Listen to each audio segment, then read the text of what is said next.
God says, "I chose you, Israel, from among all the families of the earth." This is an allusion to Genesis 12, how God had called the family of Abraham to become God's blessing to all of the nations. And so then God says, "So this is why I will punish you for all of your sin." Israel had a great calling, which came with great responsibility, and so their sin and rebellion brings great consequences. Now, this section brings together a lot of Amos's poems, and you'll see a few key themes repeated over and over. So first, he's constantly exposing the religious hypocrisy of Israel's wealthy and their leaders, and he describes how they faithfully attend the religious gatherings, giving offerings and sacrifices, all the while neglecting the poor and ignoring injustice. And Amos says it's all a sham, that God actually hates their worship because it's totally disconnected from how they treat people. God says a real relationship with him will transform a person's relationships. And so Amos's call to true worship is to let justice flow like a river and righteousness like a never-failing stream.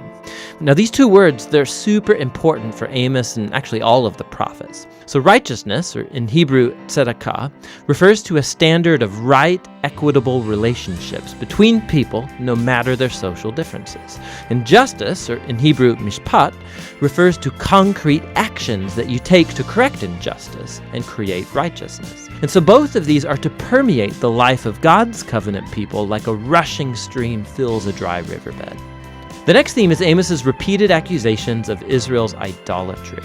So remember, when the northern kingdom broke away from southern Judah, their king built 2 new temples to rival Solomon's in Jerusalem, and he placed a golden calf in each. Remember 1 Kings chapter 12.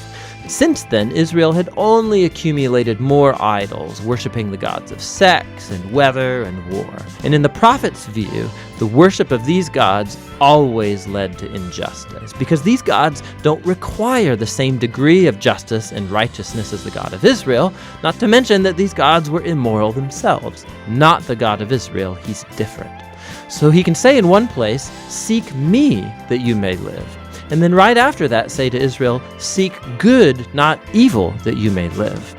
So true worship of the Creator God of Israel, it's synonymous with doing good, with generosity, and with justice. And so the final theme in these chapters is that because Israel and its king have rejected Amos and the other prophets, God will send the day of the Lord. This is a great and terrible act of justice on Israel. And specifically, Amos predicts that a powerful nation will come and conquer and decimate their cities and take the people away into exile. And we know his prediction came true. Some 40 years later, the Assyrian Empire swooped in and did exactly as Amos had said.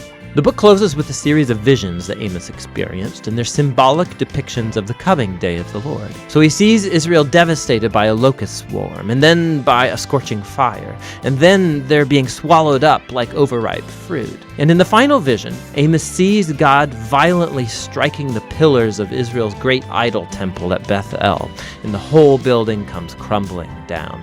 It's an image of God's justice on the leaders and the gods of Israel. Their end has finally come.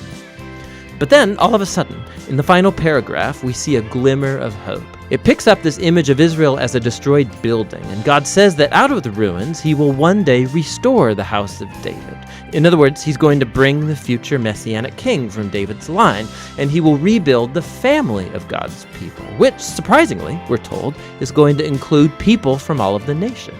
All of the devastation caused by Israel's sin and God's judgment will that day be reversed. Now, this final paragraph is super important. It's the only sign of hope on the other side of judgment.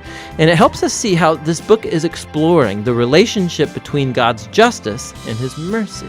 If God is good, he has to confront and judge evil among Israel and the nations. But his long-term purposes are to restore his world and build a new covenant family. And so through Amos's words, we still today hear his call to learn from Israel's hypocrisy and disaster and to embrace a true worship of this God, which should always lead to justice and righteousness and loving our neighbor. And that's what the book of Amos is all about.